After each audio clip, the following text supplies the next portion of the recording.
Hello అందరికీ. మన పెళ్ళి జరగడం కుదరదు. నన్ను క్షమించండి.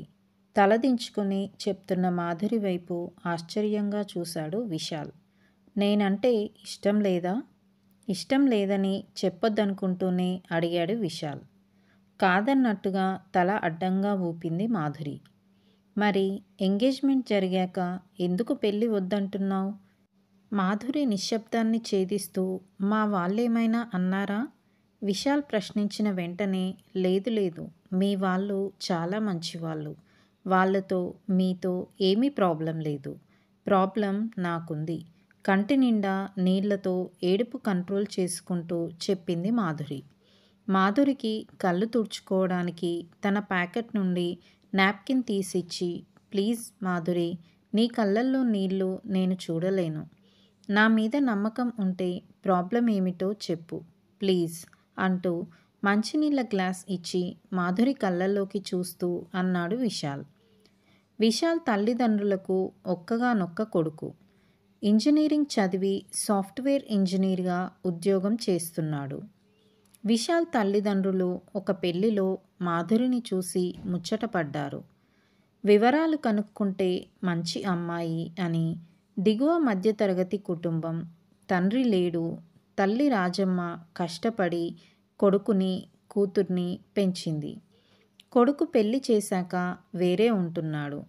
మాధురి డిగ్రీ చదువుకుంది అని తెలిసింది.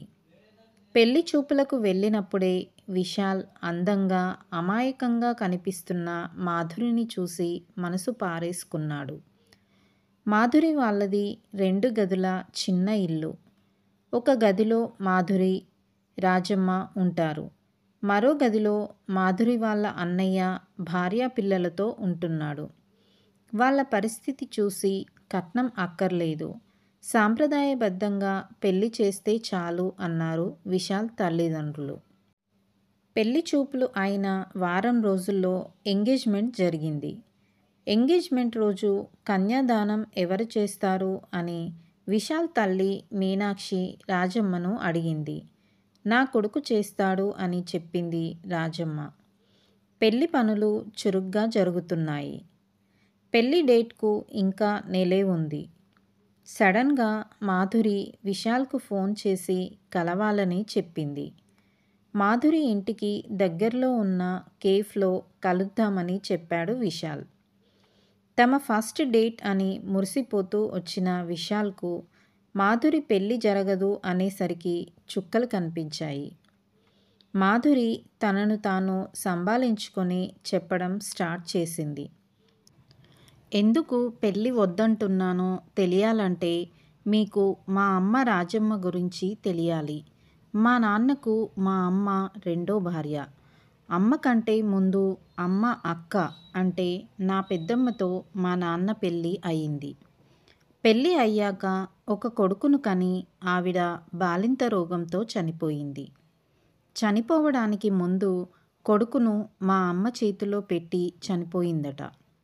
పెద్దమ్మ చనిపోవడంతో నాన్న ఇంకో పెళ్లి చేసుకుంటే వచ్చే ఆవిడ అన్నయ్యని సరిగ్గా చూసుకోదని భయపడ్డ మా అమ్మమ్మ తాతయ్య మా అమ్మనిచ్చి నాన్నకి రెండో పెళ్లి చేశారు. అలా మా అమ్మ మా నాన్నకి రెండో భార్య అయింది. అమ్మ అన్నయ్యని చాలా బాగా చూసుకునేది. తనకి పిల్లలు పుడితే ఎక్కడ అన్నయ్యను సరిగా చూసుకోదో అని అమ్మ గర్భవతి అయినప్పుడల్లా నాన్న అబార్షన్ చేయించేవాడట. అన్నయ్యకు 10 ఏళ్ళప్పుడు నాన్న యాక్సిడెంట్ అయ్యి చనిపోయాడు. అప్పటికే అమ్మ 3 నెలల గర్భవతి.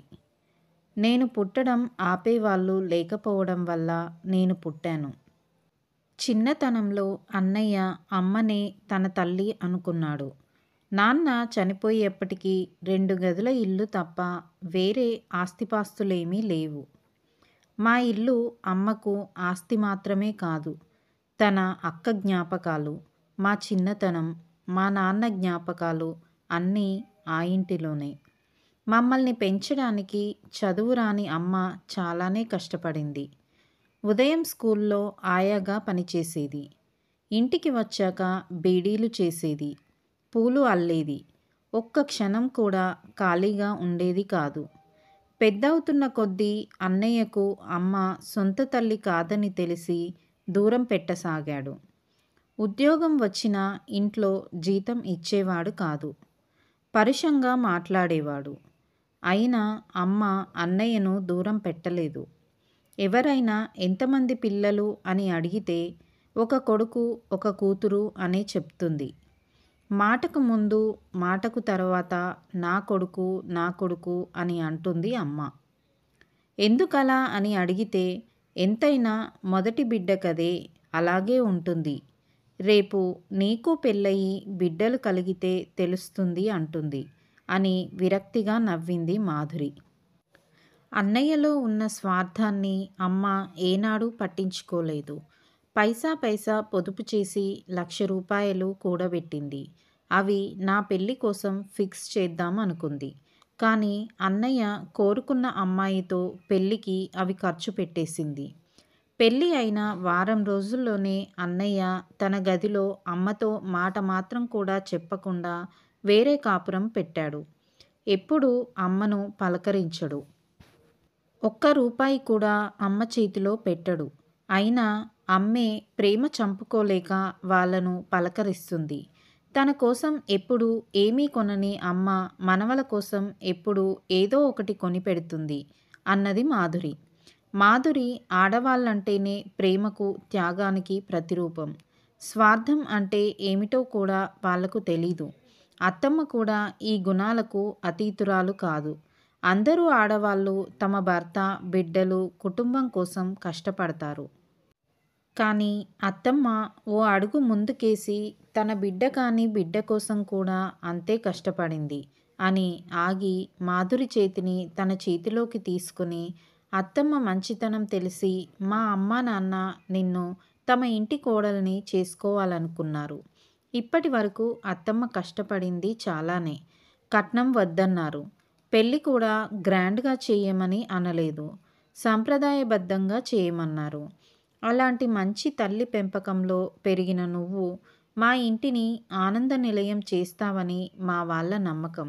నవ్వుతూ మాధురి మొహంలోకి చూస్తూ అన్నాడు విశాల్. అలాగే జరిగి ఉండేది. కానీ నా పెళ్ళితో అమ్మ అన్నీ కోల్పోవాల్సి వస్తుంది. అమ్మ ఇప్పటి వరకు దాచిన డబ్బుతో పెళ్లి చేస్తుంది. అన్నయ్య దగ్గర ₹1 కూడా అడగలేదు.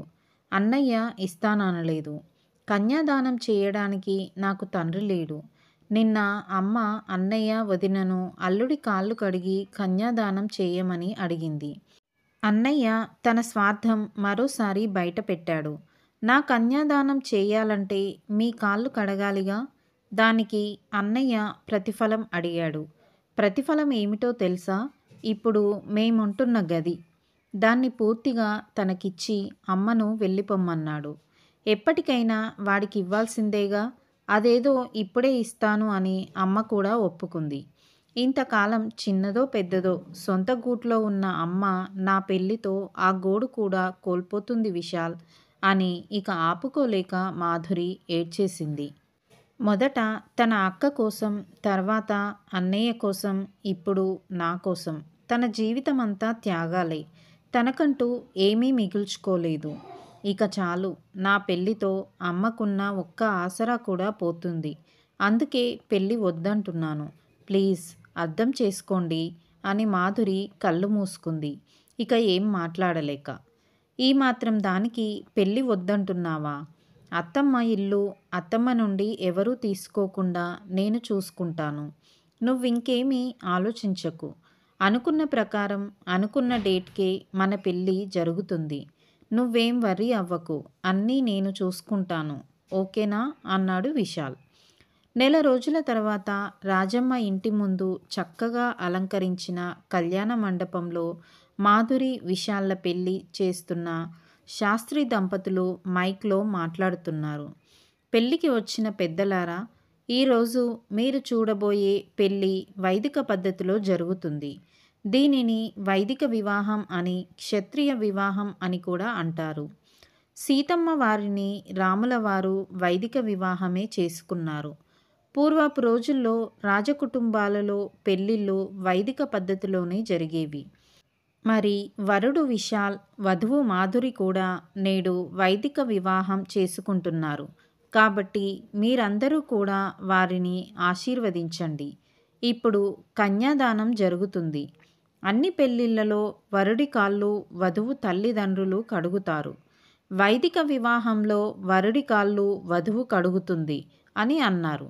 వరుడు విశాల్ పీట మీద కూర్చుని కాళ్ళు తాంబూలంలో పెట్టాడు. శాస్త్రి దంపతులు మంత్రాలు చదువుతూ కంకణం కట్టిన ఇత్తడి సర్వతో విశాల్ కాళ్ళ మీద నీళ్లు పోస్తున్నారు. వధువు మాధురి విశాల్ కాళ్ళు కడిగి పసుపు కుంకుమ పెట్టింది. రాజమ్మ ఆనంద బాష్పాలతో కాళ్ళు కడిగే ఘట్టాన్ని సంతోషంగా చూసింది. కాళ్ళు కడిగే ఘట్టం తర్వాత వధువు తల్లిదండ్రులు చేయాల్సిన పనులన్నీ శాస్త్రి దంపతులే నిర్వహిస్తూ వివాహ ప్రాముఖ్యాన్ని వధూవరులకు వారి బాధ్యతలు వివరిస్తూ పెళ్లిలో ప్రతి ఘట్టాన్ని వివరించి చెప్తూ సంప్రదాయబద్ధంగా పెళ్లి చేశారు. పెళ్లికి వచ్చిన వారందరికీ వైదిక వివాహం చాలా నచ్చింది.